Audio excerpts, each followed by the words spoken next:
But the label wanted me to do some content, and we were having problems getting a bunch of stuff set up for the band doing videos. So I was trying to just make something happen, and I knew the skate spot that's by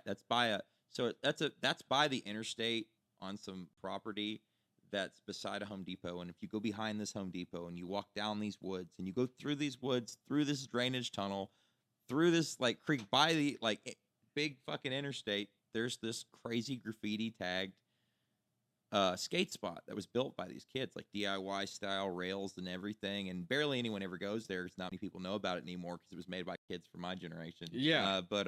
Yeah, man, like we just went there and shot those videos. And 6 hours after, because that is for flooding and stuff, and like Nashville, like my old property in Nashville, I live a little out of town now, got destroyed in the original flood. And like, Damn. dude, it's crazy. Like 6 hours after we did all those 3 videos, thank you for liking those, this massive tornado came like 2 miles from where I was, super flooding, a couple people died, and like holy shit. if we had done that a little later in the day, because we decided to do it earlier, we were gonna do it later in the day, got stuck I in would it. have fucking died.